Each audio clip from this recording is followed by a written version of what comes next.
बिस्मिल्लाहिर्रहमानिर्रहीम, अस्सलाम वालेकुम, good morning and welcome to morning at home. कैसे हैं आप सब?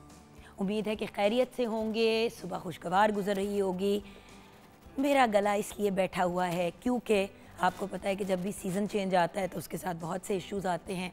लाहौर में अब कुछ हद तक हम थोड़ा थोड़ा जो है वो अच्छे मौसम की तरफ जा रहे हैं, लग रहे हैं कि सर्दियों का आगाज़ हो रहा है, लेकिन उसके साथ साथ आपको पता है कि एयर क्वालिटी भी ख़राब होनी शुरू हो जाती है, जिसकी वजह से बहुत से प्रॉब्लम्स होते हैं। लेकिन जब सर्दियां आ रही होती हैं तो आपको पता है कि शादियां, ओकेजन्स, फंक्शंस पीक पे चल रहे होते हैं, बहुत एक्टिविटीज़ होती हैं, ज़्यादातर तो वेडिंग सीज़न और मंगनियाँ और इस तरह की चीज़ें हो रही होती हैं। अब कल मैंने एक चीज़ ऑब्ज़र्व की मैं कल एक शादी अटेंड की मैंने, वहाँ पे जब खाने का वक्त हुआ और जब खाना वो जो कहता है ना रोटी खुल गई है, जैसे लाहौर में, पंजाब में आपको पता है रोटी खुलती है, तो रोटी खुली तो लोग खाने पे टूट पड़े। जैसे होता है आपको पता है नॉर्मली शादियों पे ये होता है कि सब लोग जाके अपना खाना डाल के अपनी अपनी सीटों पे जाते तो बड़ा रश ही हो। अच्छा, मैं लाइन में खड़ी हूँ, मैं देख रही हूँ कि लोग बहुत जो है ना, अगर प्लेट इतनी है तो इतनी बड़ी ढेरी खाने के डाल रहे हैं। खाना ज़्यादा डालने पे कोई गिला नहीं है, जिसकी जितनी भूख है 100% खाना डाले। लेकिन दुख इस बात का हुआ कि जिन्होंने प्लेटें भर भर के, ढेरियाँ भर भर के अपनी प्लेटों में डाली, पूरा पूरा नान, दो नान ज़ाया टेबल पे पड़े हुए, चावल मतलब आप सोचे कि 2 लोगों या 3 लोगों जितना खाना एक प्लेट में डला और खाया एक बंदे जोगा भी नहीं। इतना मुझे अफसोस हुआ, इतना मुझे दुख हुआ। देखिए, अगर आप कहीं खाने के लिए जाते हैं तो ये एक बड़ी अच्छी बात है कि आप अपना खाना मतलब रज के खाएं, खुल के खाएं, लेकिन प्लेट में उतना डालें जितना हमने खाना है। देखिए, अल्लाह का बड़ा करम है कि हमें 2 वक्त की अगर रोटी नसीब हो जाती है। आजकल जो हालात हैं, दुनिया में जो मामलात हैं, मेरा नहीं ख्याल कि ऐसी सिचुएशन में हमें खाने की बेहुरमती करनी चाहिए और खाने की डिसरिस्पेक्ट करनी चाहिए। आज पाकिस्तान समेत दुनिया भर में वर्ल्ड फूड डे मनाया जा रहा है। ये दिन 16 अक्टूबर को हर साल मनाया जाता है। ये दिन food and agriculture organization FAO के क़याम में इस दिन को मनाया गया और इसको वो करते हैं। FAO एक इंटरनेशनल इदारा है जो 1945 में यूनाइटेड नेशंस में कायम किया था ताकि दुनिया भर में भूख यानी कि हंगर और ग़िज़ाइयत की कमी यानी कि मेल न्यूट्रिशन का मुकाबला किया जाए। पहली दफ़ा वर्ल्ड फूड डे 1981 में मनाया गया और इस दिन को मनाने का मकसद दुनिया भर में भूख और कमज़ोर ग़िज़ाइयत की जो मसाइल हैं और जो मामलात हैं उन पे तवज्जो दी जाए, सस्टेनेबल एग्रीकल्चर और फूड सिस्टम्स के लिए अमल और अवेयरनेस पैदा की जाए। और उसके साथ साथ इस साल की theme hand in hand for better foods and a better future, यानी कि हम हाथ में हाथ डाल के बेहतर खाने, बेहतर ग़िज़ाइयत और एक बेहतर मुस्तक़बिल की तरफ कदम उठाएंगे। तो व्यूअर्स, एक तो खाना ज़ाया करने की बात है, दूसरा खाना हम कितना लेते हैं। अब लंगर में भी मैंने अक्सर ऐसा देखा है कि अगर किसी वजह से लोगों ने लंगर का एहतमाम किया है, न्याज का एहतमाम किया है, तो लोग आके आपको पता है खाना लेते भी हैं। अगेन दुख इस बात का होता है कि खाना डालते हुए खाना गिर रहा होता है, ज़ाया हो रहा होता है, फिर लोग खाना डाल के ज़्यादा जितना खाना खा के थैलों में या जिस भी चीज़ में खाना डाला हुआ है उसको ज़मीन पे या इधर उधर फेंक के चले जाते हैं। व्यूअर्स, इंसानों को आजकल इतने मसाइल हैं फेस करने के। जब आप खाना इस तरह से फेंक देते हैं तो सच्ची बात है डॉग्स एंड कैट्स आके ज़्यादा से ज़्यादा उसको खाएंगे या चरिंद परिंद उसको आके खा लेंगे। उनकी भी ये ग़िज़ा नहीं है, उनकी ग़िज़ा कुछ और है। सो माय पॉइंट इज़ कि खाने को हम क्यों वेस्ट करते हैं, क्यों हम इस चीज़ का ख्याल नहीं रखते कि खुराक अल्लाह ताला की एक बहुत बड़ी नेमत है। बड़ी खुशकिस्मत लोग हैं वो जो खाना 2 टाइम खा सकते हैं। मैं बार बार इसलिए बात कह रही हूँ कि व्यूअर्स, मैं मीडिया में काम करती हूँ, मॉर्निंग शो करती हूँ, आप लोगों को लगता है आप मुझसे कनेक्ट कर पाते हैं। लोग मेरा नंबर ढूंढ के मुझे वॉइस नोट्स में ऐसी रूह मेरी कांप जाती है कहानियाँ सुन के लोगों की कि एक वक्त की क्या हफ्ते में एक रोटी नहीं नसीब होती। लोगों के हालात बहुत ख़राब हैं और हालात ना भी ख़राब हों व्यूअर्स, आप वेस्ट में देखें, पूरा जाता है रेस्टोरेंट में खाना खाता है, जो बचता है वो उसको सेव कर लेता है और वो अपनी अगली मील में या अगले दिन फिर खा लेता है, या उसको सेव करके किसी होमलेस बंदे को या किसी ऐसे शख्स को दे देता है जिसके पास खाने को नहीं होता। हम तो पाकिस्तानी हैं, हम तो लोगों के लिए आसानियाँ पैदा करने वाली कौम है, तो हमें ज़रूर ख्याल करना चाहिए। देखिए व्यूअर्स, खाने का एहतमाम लोगों ने अपनी वो जो कहते हैं ना कि गैदरिंग के हिसाब से किया होता है, तो खाना उतना डालें जितना आपने खाना है। अक्सर ऐसा होता है कि लोग इतना इतना ज़्यादा खाना डाल देते हैं कि जबकि मुनासिब और बिल्कुल इक्वल खाना सबके हिसाब से होता है, लेकिन कुछ लोग इतना डाल लेते हैं कि उन लोगों को खाना नसीब नहीं होता जो एक्चुअली मतलब वो जो कहते हैं ना कि एक नॉर्मल, आप मेरी पॉइंट समझ रहे हैं viewers. At the end of the day मैं आई गेस यही कहना चाह रही हूँ, मैं किसी को ऑफेंड नहीं करना चाहती, मैं किसी को अपसेट नहीं करना चाहती सुबह सुबह ये कह के कि भाई हमें अपने गिरबान में झांकना चाहिए, ये करना चाहिए, वो करना चाहिए, बिकॉज वो एक अग्रेसिव बात हो जाती है। सच्ची बात तो ये है कि खाने की कदर करनी चाहिए, रिस्पेक्ट करना चाहिए उस खाने का जो आपको दिया जा रहा है, बेहुरमती ना करें, जितना खाना है उतना डालें, बच जाता है तो उसको पैक करा ले किसी रेस्टोरेंट में भी और किसी ऐसे बंदे को दे दें जो खाना अफोर्ड नहीं करता। हज़ारों लोग हैं, मज़दूर कंस्ट्रक्शन साइट्स पे होते हैं, लोग रोड के साइड पे बैठे होते हैं अपनी प्रॉब्लम्स अपनी सिचुएशंस के साथ, छतें नहीं होती लोगों के सरों पे, हज़ार जगहें हैं जिनका हमें पता होता है, मदरसे हैं, 100 जगहों पे बंदा खाना भेज सकता है। मेरे ख़्याल से हमें इन चीज़ों की तरफ ज़्यादा तवज्जो देनी चाहिए। हमारे घर में कभी कोई बर्थडे हो, कोई मौका हो, केक्स, मीठा खाना आपको पता है एक्स्ट्रा हो जाता है। जैसे ही फंक्शन ख़त्म होता है हम सारी चीज़ें जो एक्स्ट्रा होती हैं वो पैक करके, अगर कोई बाहर मतलब दोपहर का टाइम हो और लोग आते हो तो हम उस तरह से लंगर के स्टाइल में दे देते हैं, या हम क्या करते हैं कि हम पास में मस्जिद में, मदरसे में, किसी ऐसी जगह पे, एक यतीम खाना है जहाँ पे मैं अक्सर चीज़ें भेज देती हूँ, हम वहाँ पे भेज देते हैं। इससे घर में भी और घर वालों को भी एक पॉजिटिव मैसेज आता है, बच्चों के लिए भी एक अच्छा एग्जाम्पल है, और खाना ज़ाया नहीं होता। बिल्कुल नहीं कह रही हूँ कि खाना ना खाएं, दिल खोल के खाएं, रज के खाएं, पेट भर के खाएं, लेकिन ज़ाया ना करें। आइए किचन में शेफ़ तैयबा अल्ताफ़ हमारा वेट कर रही हैं। अस्सलाम वालेकुम। वालेकुम अस्सलाम। कैसी हैं आप? मैं भी आज आप जैसी ही हूँ, गला ख़राब करके बैठी हुई हूँ। तबीयत जो है ना वो कुछ बहुत ही तंग कर रही है आजकल सबको, क्योंकि सीज़न चेंज हो जाएगा, इस आदत तो पड़ ही जाएगी। बिल्कुल ऐसी है। हम बात करें वर्ल्ड फूड डे की। जी देखिए, जब खाने की बात करते हैं तो हर इंसान का हक है कि वो एक ग़िज़ाइयत बख्श मील खाए, बिल्कुल ऐसे। दिन में कम से कम 2 दफ़ा, चलो 3 नहीं तो 2 दफ़ा। तो लोगों को एक वक्त की रोटी नहीं नसीब होती और उसके बरक्स लोग खाना ऐसे वेस्ट करते हैं। बिल्कुल, मतलब घर में बना हुआ खाना बिल्कुल 3 दिन तक उस खाने को ज़ाया मतलब फ्रिज में रहने देंगे, घर में काम करने वालों को नहीं देंगे, जब वो ख़राब हो जाएगा उसको कूड़े में फेंक देंगे।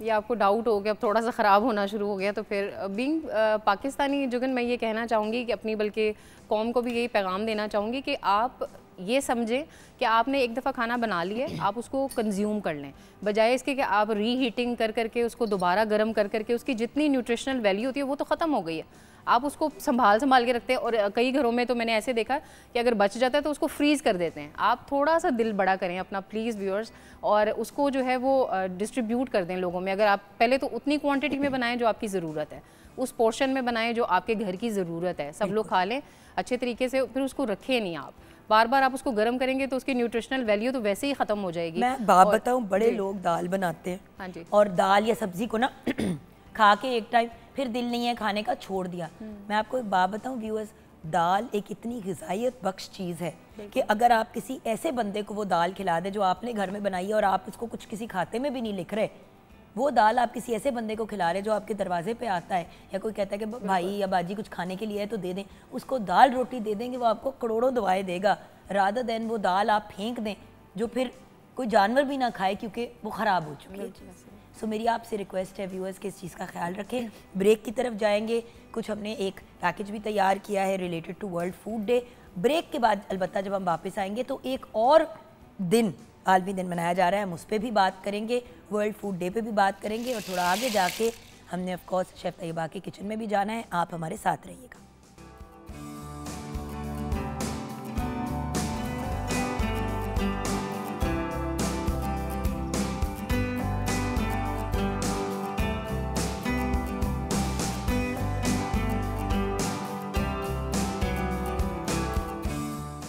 भाई welcome back from the break viewers. बड़ी ही प्यारी पर्सनालिटी से आज मेरी ब्रेक में मुलाकात हुई। वैसे तो बहुत बेहतरीन डॉक्टर हैं, फिनोमिनल पर्सनालिटी, बट जब एक डॉक्टर मिलनसार होता है, आपसे प्यार से बात करता है, आपके मसाइल अच्छे तरीके से सुनता है, तो आपको भी पता है व्यूअर्स, आधी बीमारी तो वैसे ही ख़त्म हो जाती है। तो आज एक ऐसी पर्सनालिटी हमारे साथ हैं जो इंसान दोस्त सिर्फ डॉक्टर के होने के पॉइंट ऑफ व्यू से नहीं, बट पर्सनालिटी के पॉइंट ऑफ व्यू से भी हैं। Consultant spine surgeon, assistant professor and head of spine division orthopaedic unit 1 at King Edward Medical University Mayo Hospital, doctor Shahid Ali Chaudhry हमारे साथ हैं। अस्सलाम वालेकुम डॉक्टर। वालेकुम सलाम। Thank you very much for so much honour and respect. अच्छा doctor साहब, आज तो आपका दिन है, आज तो वर्ल्ड स्पाइन डे है, तो वर्ल्ड स्पाइन डे तो आपका ही दिन हुआ ना? पेशेंट्स का। अच्छा ओके, बट वो होता है ना कि जैसे एक आलमी वर्ल्ड ऑर्थोपेडिक डे होगा तो वो आपका होगा। सो द पॉइंट है, जब हम वर्ल्ड स्पाइन डे की बात करते हैं, रीढ़ की हड्डी का आलमी दिन, तो रीढ़ की हड्डी को मनाने का क्या तुक, why? Thank you very much. सबसे अहम इशू मेरा ख्याल है हेल्थ में आज आपके प्लेटफॉर्म से हम इसकी अवेयरनेस के लिए काम कर रहे हैं। दुनिया की आबादी इस वक्त 8 बिलियन है और उसमें से स्पाइन के पेशेंट्स हैं 1 बिलियन। 1 मिनट कितना है? 1 बिलियन, 1 अरब पेशेंट इस वक्त दुनिया में स्पाइन के मसाइल का शिकार है। और टोटल लोग कितने हैं? 8 अरब। हाय अल्लाह, इस पूरी दुनिया में, पाकिस्तान में नहीं, पूरी दुनिया में हर 8 में से 1 बंदे को रीढ़ की हड्डी का मसला है। अच्छा, यानी कि मैं हर वक्त अपने आप को सोचती थी कि मुझे तो अपने बचपन से ही बैक का प्रॉब्लम है। एक दफ़ा स्पाइन इंजरी हुई थी, मैं बड़ा बुरा गिरी थी अपनी लोअर बैक पे। वो दिन है, आज का दिन है, कमर का इशू नहीं रिजॉल्व हुआ क्योंकि बचपन में एहतियात नहीं की।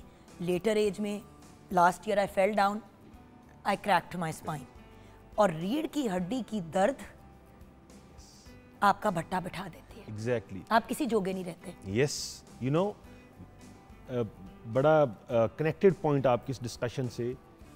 दुनिया में मोहताजी की, डिसएबिलिटी की सबसे बड़ी बीमारी, सबसे बड़ी वजह स्पाइन, रीढ़ की हड्डी, गर्दन की दर्द दुनिया में मोहताजी की, डिसएबिलिटी की सबसे बड़ी वजह है। तो डॉक्टर साहब, इस बार की थीम क्या है?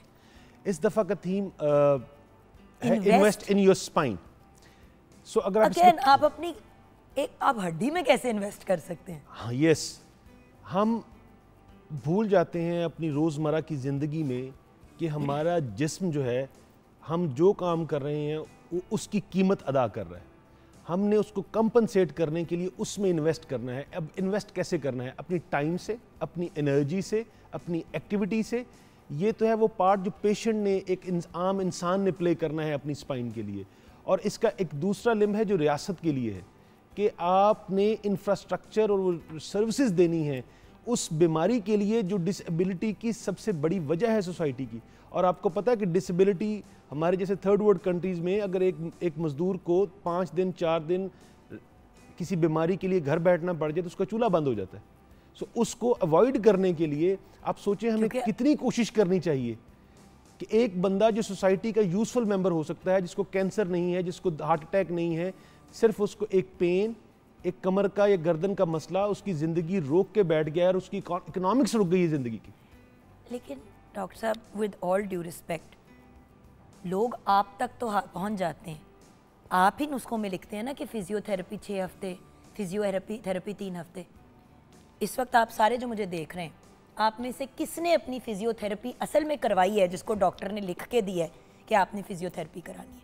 मसला ये है कि डॉक्टर साहब, आप घोड़े को पानी तक तो ले जा सकते हैं, ज़बरदस्ती तो नहीं पानी पिला सकते ना। हम लोग एज अ नेशन, जिसमें मैं भी इंक्लूडेड हूँ, आपके सामने एक ऐसा पेशेंट बैठा हुआ है जिसको बार बार लिख के दिया कि फिजियोथेरेपी करानी है और मैंने उधर डंडी मारी। कभी 2 दफ़ा कराई का मैं तो ठीक हूँ, फिर कभी 4 दिन कराई मैं तो ठीक हूँ, और अब सारी ज़िंदगी का रोग लेके बैठी हुई हूँ। एक्चुअली ना स्पाइन में ना 2 एस्पेक्ट हैं। एक है बीमारी, एक बीमारी से पहले। स्पाइन हमारी बॉडी में उन चंद बीमारियों में से है जिसकी सारी की सारी केयर प्रिवेंटिव है। अच्छा। अगर हमने बीमारी को बढ़ने से पहले कंट्रोल कर लिया तो ये आपकी ग्रिप में है। और अगर एक दफ़ा उसने कोई इंजरी कर दी, फॉर एग्जांपल उसने कोई फ्रैक्चर आपने अपने गलत वज़न उठाने से कर लिया, आपने गलत वज़न उठाने से, अपनी डिस्क स्लिप करने से अपनी टांग या बाजू मफलूज कर लिया, उसके बाद बहुत मुश्किल हो जाता है उससे पूरी ज़िंदगी फ़ाइट करना, क्योंकि ये वो चीज़ें इरिवर्सिबिलिटी में चली जाती हैं। अगर आपका कोई फ्रैक्चर हो गया है और वो प्रॉपर हील नहीं हुआ उस वक्त, आपने उस वक्त डॉक्टर की बात नहीं सुनी, आपने वज़न उठाने के लिए एहतियात नहीं की, तो फिर वो जो रोग आपको लगना है वो आपके साथ चल रहा है। लेकिन डॉक्टर साहब ऐसा क्यों है? अब मैं एक्सीडेंट या छत से गिरना, अल्लाह माफ़ी दे, इनकी बात नहीं कर रही। मैं बात कर रही हूँ कोई इंसान भाग रहा है, दो बच्चे भागे हैं, एग्जैक्ट एक ही तरह से गिरे हैं। एक बच्चे की रीढ़ की हड्डी में बहुत बुरी चोट आई, दूसरा बच्चा जो है वो बिल्कुल फिट। ऐसा क्यों होता है कि कुछ लोगों की हड्डियां भी टूट जाती हैं बहुत जल्दी? इसमें क्या है? क्या ये हमारे बचपन का कोई प्रॉब्लम है जो चलता है? वाई? अच्छा, इसमें ना तीन तरह से इसमें डिवाइड करता हूँ। एक तो वो बच्चे जो ओवरवेट हैं, जब वो भागेंगे वो गिरेंगे क्योंकि ग्रेविटी की फोर्स उन पे इफेक्ट करती है। जितना आपका वजन होगा आप उसको ग्रेविटी की फोर्स से 9.8 से मल्टीप्लाई करेंगे, उतने फोर्स से नीचे गिरेंगे, वो उनमें इंजरी के चांसेस बढ़ जाएंगे। दूसरा वो बच्चे जिनको माँ बाप खेलने कूदने की उनको अपॉर्चुनिटी प्रोवाइड नहीं कर पाते, जब उनको कोई भी अपॉर्चुनिटी मिलती है दे ओवर एक्सर्ट, वो जब गिरते हैं उनकी हड्डियाँ इतनी मजबूत नहीं होती। नंबर 3 वो लोग जिनका सन एक्सपोजर नहीं है। सन एक्सपोजर तो हमारी सारी पॉपुलेशन का, अगर आप जाएं बैक इन टाइम तो हम ये भड़कीले कपड़े नहीं पहनते थे, हमारी ख़वातीन खेतों में जाया करती थी, मार्केट में ओपन एरियाज ज़्यादा थे, सन एक्सपोजर ज़्यादा था, हमारी डाइट रॉ फूड पे ज़्यादा उसमें शामिल थी। अब हम जैसे जैसे मॉडर्नाइज होते जा रहे हैं, हमारा आउटडोर एक्सपोजर कम होता जा रहा है, हम मशीन के ज़्यादा डिपेंडेंट होते जा रहे हैं, हमारी ग्राउंड जो है उनमें हमारी प्रेजेंस कम होती जा रही है। सो जब इन फैक्टर्स को आप कंपाउंड करते हैं, सो छोटी सी इंजरी बच्चों को होती है and they end up with the major results. आप फ्रैक्चर बच्चे कर जाते हैं, अपना डिस्क हर्निएट कर जाते हैं, क्रॉनिक उनको बैक पेन स्टार्ट हो जाती है। अच्छा, तो किस तरह पता चलेगा? जैसे आपने कहा प्रिवेंटिव, अब रीढ़ की हड्डी के मसाइल हम अवॉइड कैसे कर सकते हैं? वेरी इंपॉर्टेंट मेन चीज़ तो ये है, देखिए डॉक्टर साहब, हम स्पेशल चीज़ों की अगर बात करें तो आपको भी पता है और मुझे भी पता है, तो रीढ़ की हड्डी के तो 1000 मसाइल हैं। जैसे कुछ लोगों का आराम मगज़ यहाँ पे पूरा जमा हुआ होता है, बच्चे पैदा होते हैं उसके साथ, वो कट कर दो तो नीचे सारी वो हो जाती है, आप वेस्ट डाउन अपाहिज भी हो सकते हैं। अच्छा, फिर चोट लगे और चीज़ें, कुछ लोगों का नेचुरल कर्वेचर, तो वो तो फिर 1000 बीमारी हैं, उस पर हम इंशाल्लाह डॉक्टर साहब आगे जाके ई चीज़ पे बात करेंगे। अवॉइड कैसे करें और अगर हो जाए तो क्या करें, ये 2 बातें हमें बता दें। अच्छा जी, प्रिवेंटिव का मतलब क्या है? प्रिवेंटिव देखें, इंसान अगर आप गौर करें तो हम कुर्रा अर्ज़ पे अल्लाह ताला ने जितनी मखलूक पैदा की है, या वो 4 पे चलते हैं, या तैरते हैं, या उड़ते हैं, इंसान 2 पे चलता है। ठीक है। हम ग्रेविटी से फाइट करते हैं अपनी तमाम उम्र, उसकी कीमत हमारे जॉइंट्स और हमारी स्पाइन पे कर रही होती है। उसके लिए हमारा जो सेडेंटरी लाइफस्टाइल है दैट्स किलर। हमें एक्सरसाइज करनी है, हमें कोई लंबी एक्सरसाइज की जरूरत नहीं है। लेकिन डॉक्टर, मैं तो दिन में 2 दफ़ा एक्सरसाइज करती थी। अच्छा, मैं ओवरडू करती थी, मेरी और problem. Yes, overdoing is another thing. Gym के लोग, बाय द वे, ये मैं इस वक्त जिम जाने वाले सब लोगों को एक बात कह रही हूँ, ये मैं कर चुकी हूँ, सुबह भी शाम को वेट जल्दी उतरेगा। मैं ऐसे लोगों को भी जानती हूँ कि सुबह वो जाते हैं रनिंग पे, फिर जिम दोपहर को गए ऑफिस के बीच में, फिर रात को कह के बॉडी बनानी है। आप उसका नुकसान क्या है आप बताएंगे डॉक्टर?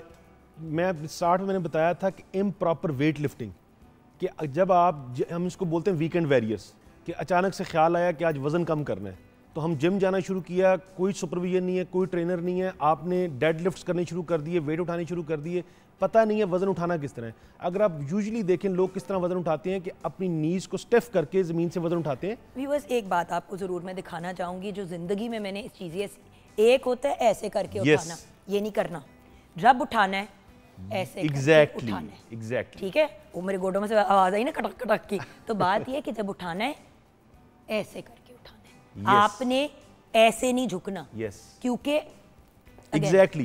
और दूसरा, जब आपने हैवी वेट, जब आप स्पेशली आप जिम ट्रेनिंग पे हैं, लंबर स्पोर्ट बेल्ट है, आप देखते हैं जो प्रोफेशनल एथलीट्स हैं वो पहनते हैं, आपने वो पहननी है, और कभी भी ट्रेनर के बगैर वेट नहीं उठाना। ये तो वो चीज़ें जो स्पोर्ट्स एक्टिविटीज़ में आती हैं। जो आम पॉपुलेशन के लिए सबसे ज़्यादा ज़रूरी क्या है? वॉक सबसे सिंपल एक्सरसाइज है, swimming is the best exercise for spine. अब स्विमिंग कीजिए, वॉक अब कोई मुश्किल नहीं है। आप खाना खाते हैं, खाना खाने के बाद 10, 15, 20 मिनट की अगर आप वॉक करते हैं तो आप स्पाइन की 80% प्रॉब्लम्स को अवॉइड कर सकते हैं। और वॉक के लिए आपको ना जिम की ज़रूरत है ना आपको किसी खर्चे। अब जैसे सर ने कहा कि स्विमिंग तो लोग कहेंगे शाम का से स्विमिंग पूल जाए, में स्विमिंग नहीं आती। भाई 1000 ऑप्शंस है, चहलकदमी करें, घर में सीढ़ियाँ हैं, उनको ऊपर नीचे चढ़ें, सारा दिन वही करते रहे।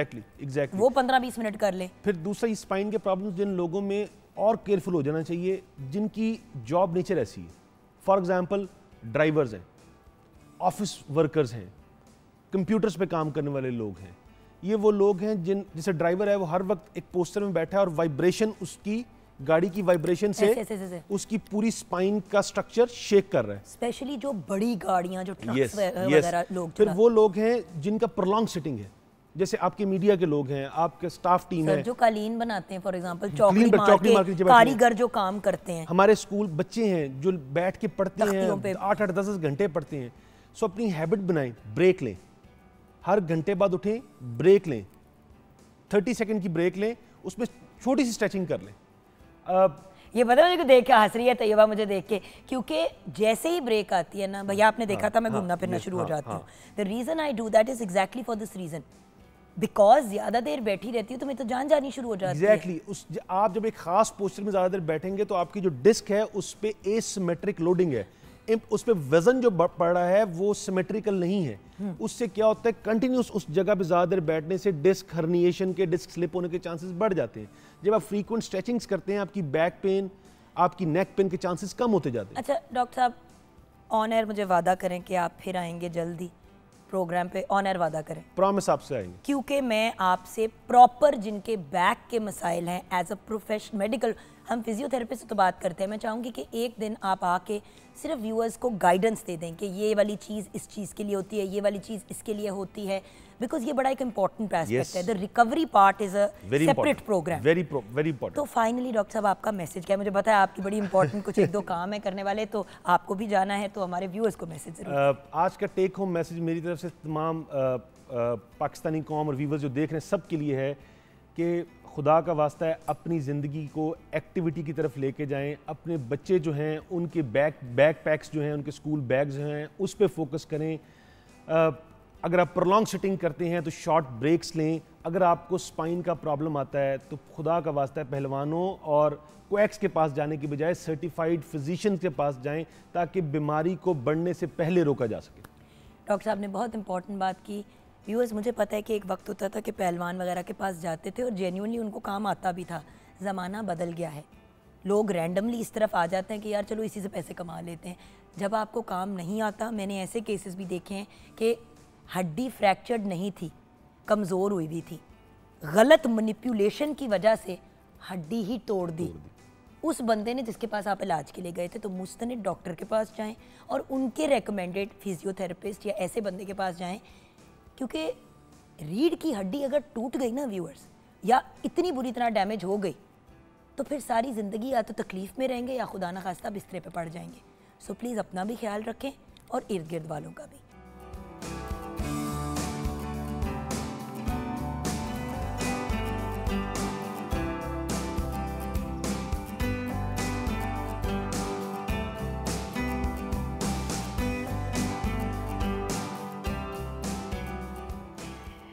Welcome back from the break viewers.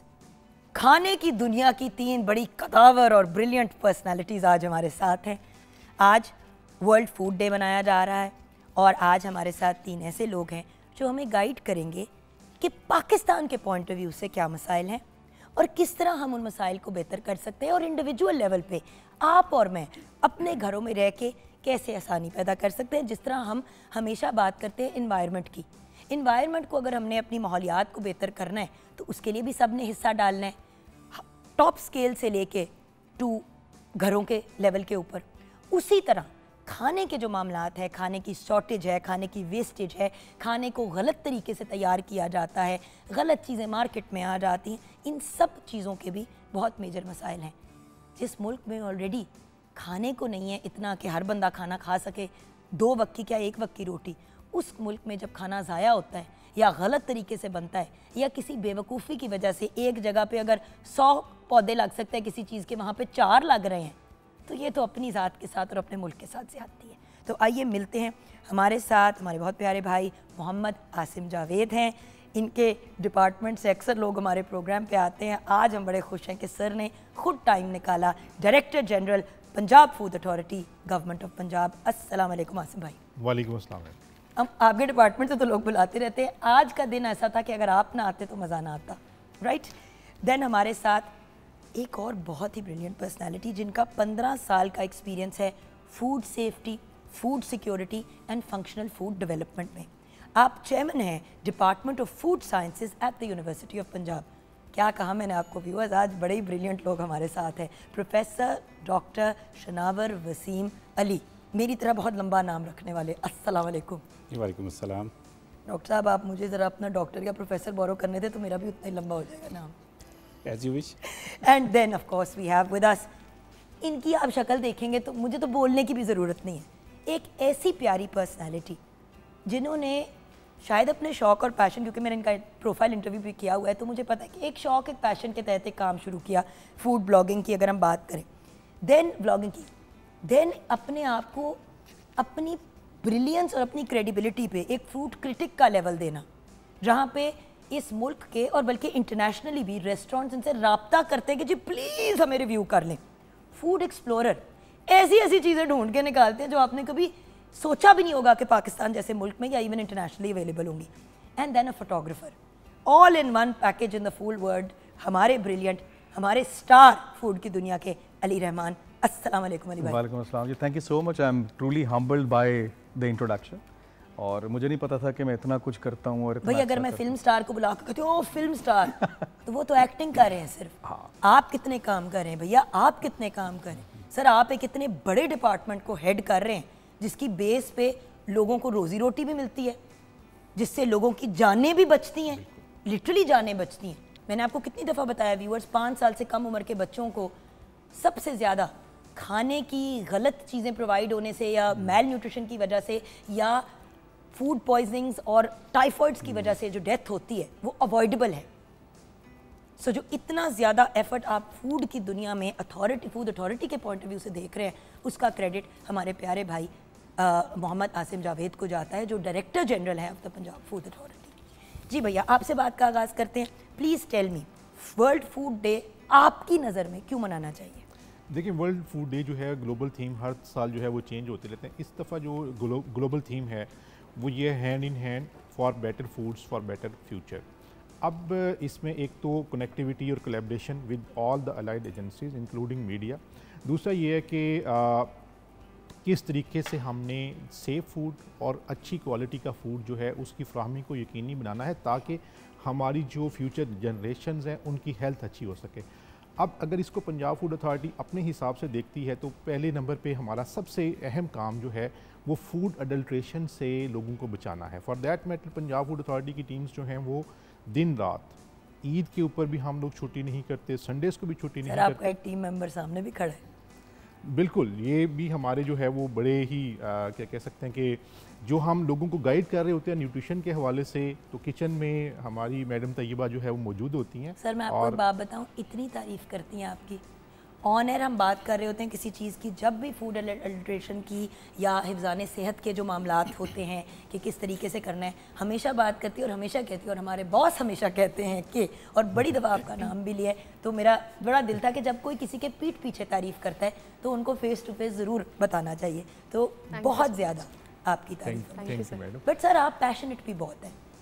Madam मैं ये समझता हूँ कि ये this is duty to the nation and duty to almighty Allah. Reason being कि जो हम एक्टिविटी कर रहे हैं, हमारे 1 लीटर जो है वो मुज़र सेहत जो केमिकल्स वाला दूध है उसको तलफ़ करने की वजह से कम 8 से 10 लोग उसके मुज़र सेहत असरात से बच जाते हैं।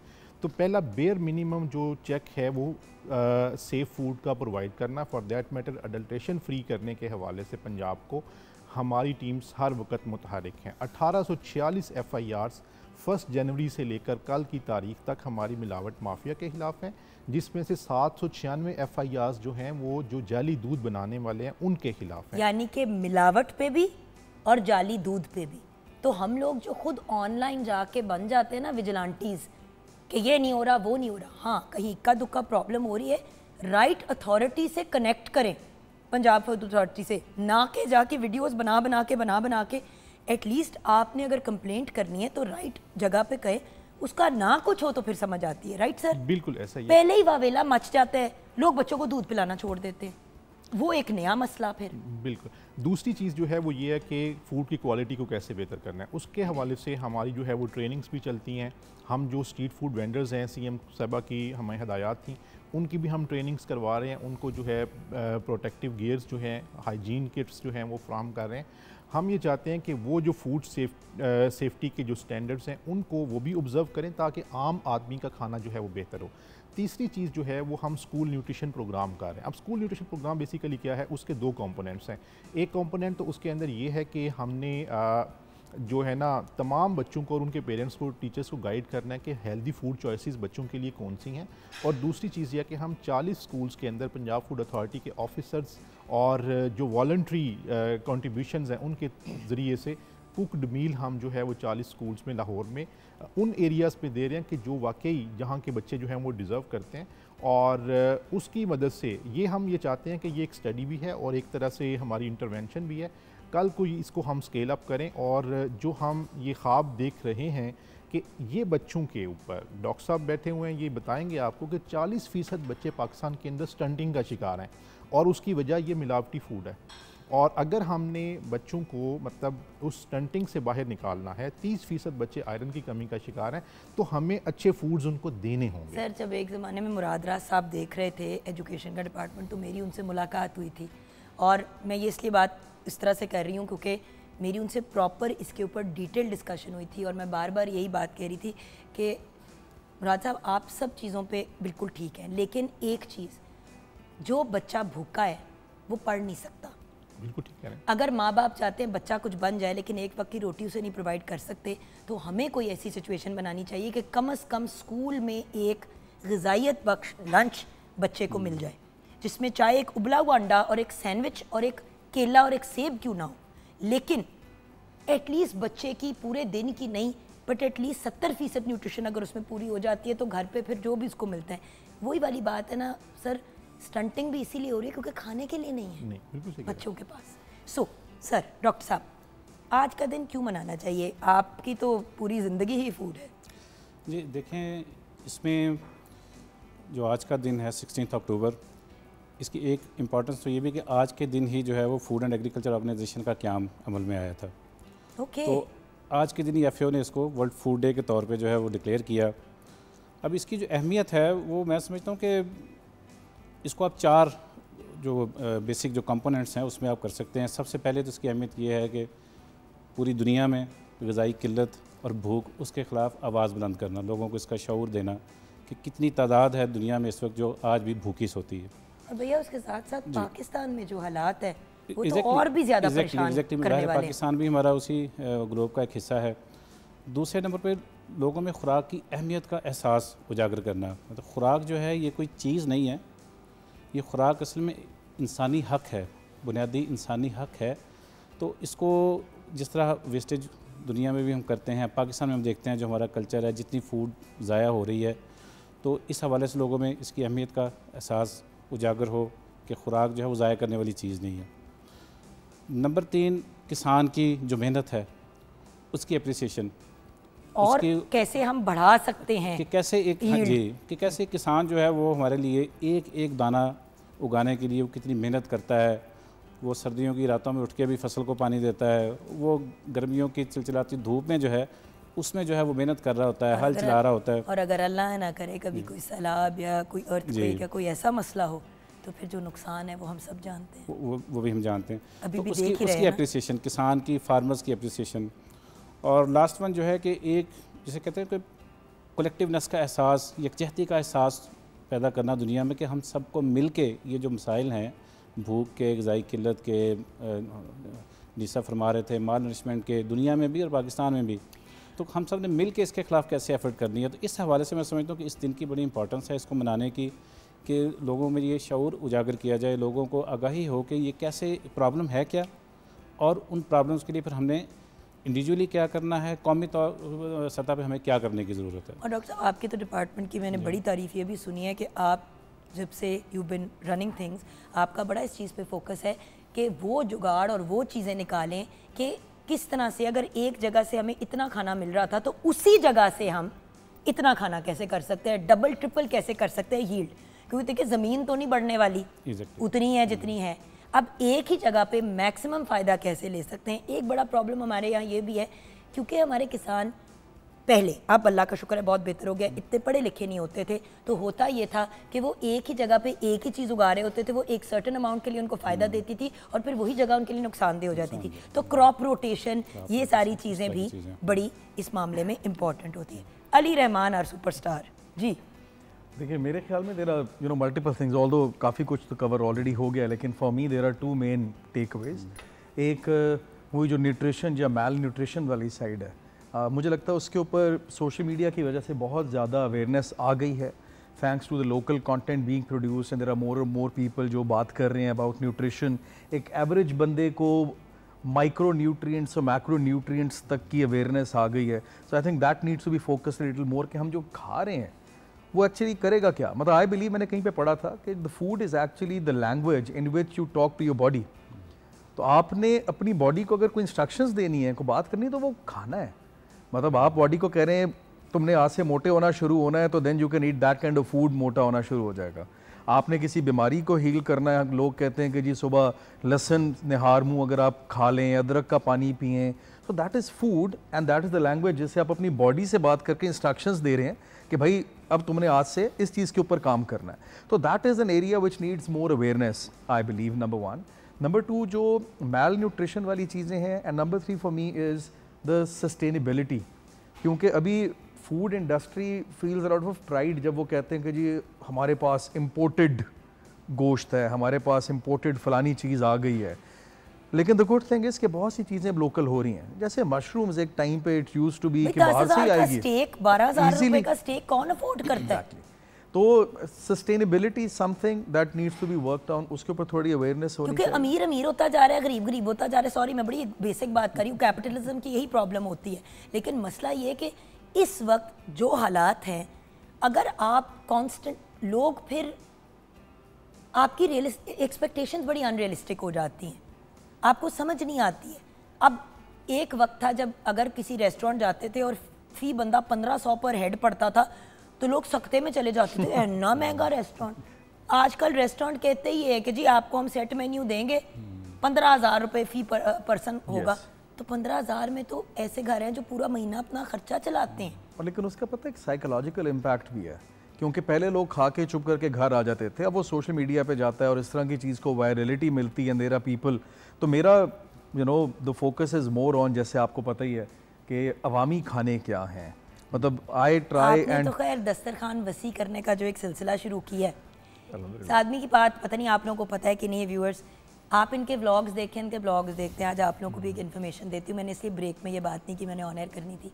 ये आदमी जहाँ पे जाता है खाने के लिए, जब इर्द गिर्द देखते हैं ना, स्पेशली जब अवामी खाने होते हैं, अगर देखते हैं कि किसी को भूख लगी है कुछ चीज़ें, तो अकेले नहीं खाते, सबको साथ खिलाते हैं अपने खर्चे पे। तो ये वाली बात मैंने बतानी थी। सॉरी किसी की नेकी इस तरह पब्लिसाइज नहीं करनी चाहिए। मैं इसको प्रमोट करता नहीं हूँ, लेकिन थैंक यू सो मच, किसी को शायद मोटिवेशन मिल जाए इससे। वही वाली बात है ना, हम इंडिविजुअल लेवल पे भी तो काम कर सकते हैं ना। जब आप इस तरह से खुद बैठ के एज अ फूड ब्लॉगर खिलाते हैं, होता ये है कि इर्द गिर्द के 10 लोग और देखते हैं, उनको भी ख्याल आता है कि यार उन्हें भूख लगी है, मैं उन्हें खिला देना। देखिए जो बंदा बाहर खाना अफोर्ड करता है, यूजुअली वो किसी और को इक्का दुक्का खाना खिला सकता है और कुछ नहीं। तो अगर फैमिली स्टाइल खाना खाया है, जो बच गया डोंगों में, प्लेटों में नहीं, जो डोंगों में बच गया, उसको बाइज्जत अंदाज में पैक करा के बाहर बैठे हुए गार्ड को दे दो या किसी और को दे दो। खैर, हमें करना क्या चाहिए पाकिस्तान के हालात बेहतर करने के लिए, ये एडवाइस हमारे तीनों एक्सपर्ट्स हमें देंगे ब्रेक के बाद।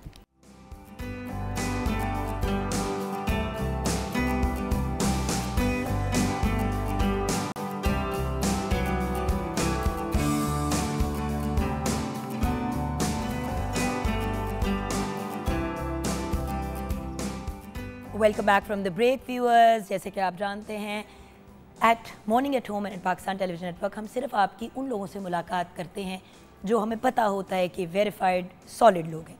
अब जैसे कि अभी हम शेफ़ तैयबा से जानेंगे कि किचन में क्या सारी चीज़ें तैयार हैं, एडम्स की रेसिपीज़ तैयार हैं। तो शेफ़ तैयबा को भी आप देखें तो ये पंजाब फूड अथॉरिटी के साथ काम करती हैं, बिकॉज ये एक ऑथेंटिक पर्सन थी। तो with permission of course from the authority हमने इनको ऑन बोर्ड किया। हम कभी भी किसी ऐसे बंदे से खाना बनाना भी नहीं सीखना चाहते जिसको बेसिक चीज़ें नहीं आती हेल्थ एंड सेफ्टी की। जी तैयबा जी। Thank you so much Jugan. और व्यूअर्स, रेड चीज़ पास्ता जो है वो हमने तैयार किया था और आप इसको ज़रूर ट्राई कीजिएगा। और जुगन, मैं एक बात सर के लिए कहना चाहूँगी कि आप मतलब मेरे लिए ये ऑनर की बात है, क्योंकि विमेन एम्पावरमेंट पे जितना काम सर ने किया है मैं उसको यहाँ पे शायद इतना टाइम नहीं है कि मैं उसको बयान कर सकूँ। तो बाकी फूड अथॉरिटी के हवाले से चीज़ें लेके चलना वो भी, और लेकिन विमेन एम्पावरमेंट पे जितना सर ने काम किया है आई रियली अप्रिशिएट। और मेरे लिए ये ऑनर की बात है सर आपके साथ काम करना। और अली भाई आप यहाँ आए हुए हैं तो बहुत अच्छा लगा। और जिस तरह आप चीज़ों को डिस्क्राइब करते हैं ना, जैसे वो चस्का लेके हम कहते हैं कि खाना तो जिसका नहीं भी दिल कर रहा होता वो भी खाने का उसका भी दिल करने लग जाता है। तो बहुत अच्छा लगा आपसे भी। ये मेरे फूडी भाई हैं। बिल्कुल, ये मेरे फूडी भाई हैं। लेकिन काश मैं आपके लेवल की कर पाती blogging. Seriously I tried a few times, बहुत मुश्किल काम। कोई बात नहीं, एक कोलैबोरेशन कर लेते हैं, उसके बाद आपको समझ आ जाएगी क्या करना। आपके लेवल पे पहुंचना बहुत मुश्किल काम है भैया, बिकॉज आपकी रूह से ये चीज़ निकलती है। Some people are connected to food on a soul level. जैसे मेरे लिए ये एक्टिंग सोल के लेवल पे मैं कनेक्ट करती हूँ, और तीनों लोग जो आज हमारे साथ हैं उनकी सोल की कनेक्शन है खाने से।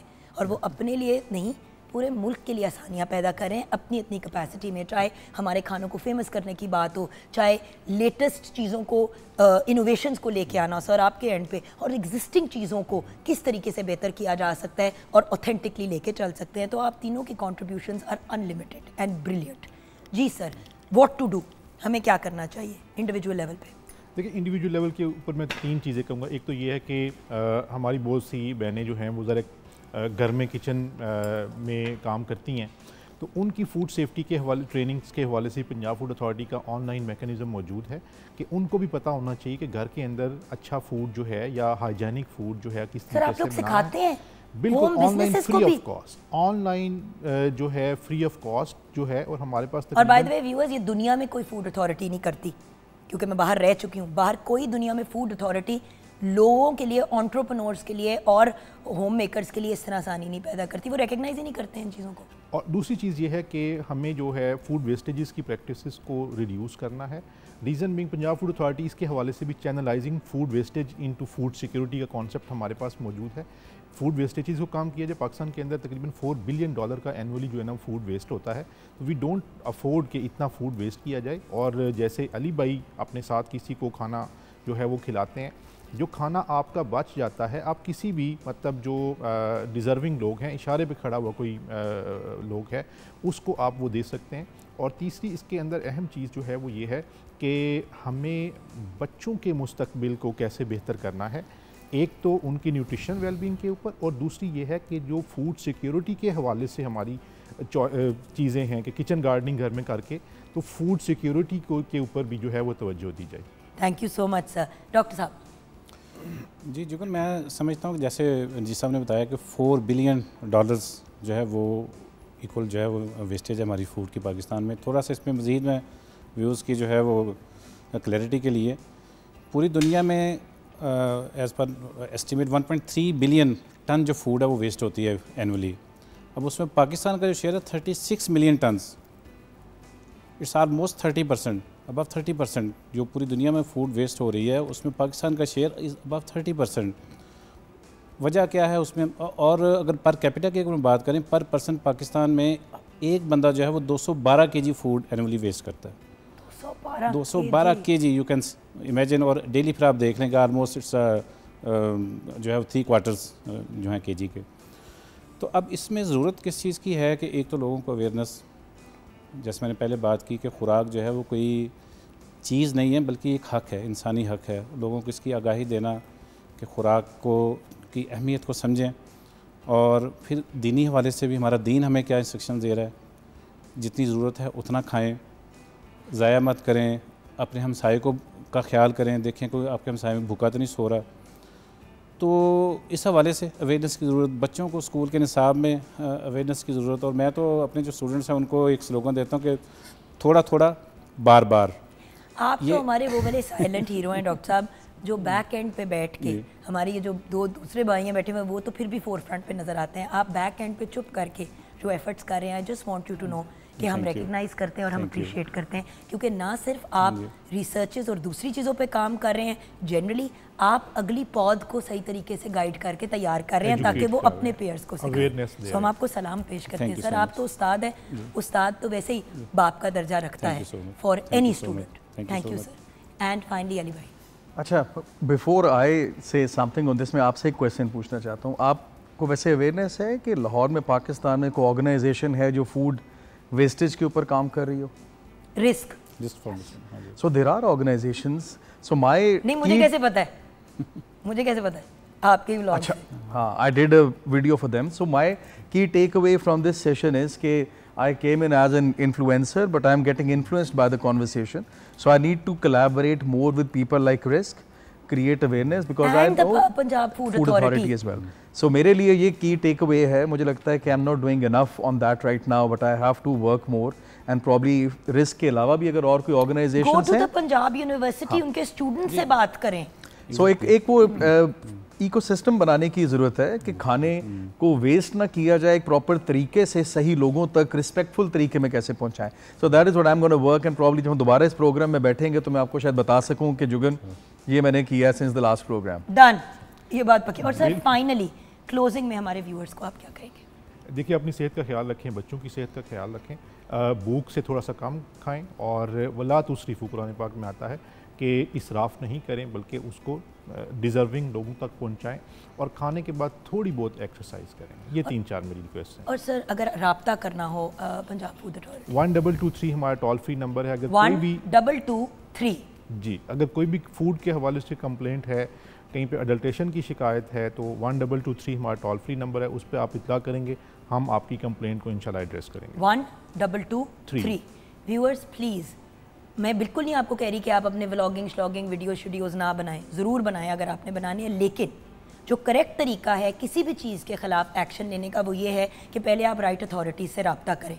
वो आपको नहीं रिस्पॉन्स देते, आपने जो मर्ज़ी करना है करें, लेकिन मैं आपको बड़ी पूरी गारंटी के साथ कहती हूँ कि हमारे ये जो बहुत प्यारे भाई हैं एज़ डायरेक्टर जनरल, इन्होंने बड़े एफर्ट्स किए हैं, and he is always available. And आपके उनकी एम्प्लॉय भी यहाँ पे हैं जिन्होंने खुद अपने मुँह से ये बात की है कि हर चीज़ को ये पर्सनली देखते हैं। सो अगर आपकी कंप्लेंट है दर्ज करें, 1223 is the number two contact. If Punjab में अगर आपको कोई भी इशू लगता है फूड से रिलेटेड, अडल्ट्रेशन का कोई प्रॉब्लम है, आपको डाउट हो रहा है, कोई तरबूज बेच रहा है रंग डाल के उसके अंदर, आप रब्ता करें, दे विल टेक एक्शन। अपना ख्याल रखिएगा, दुआओं में याद रखिएगा। खुदा हाफिज़।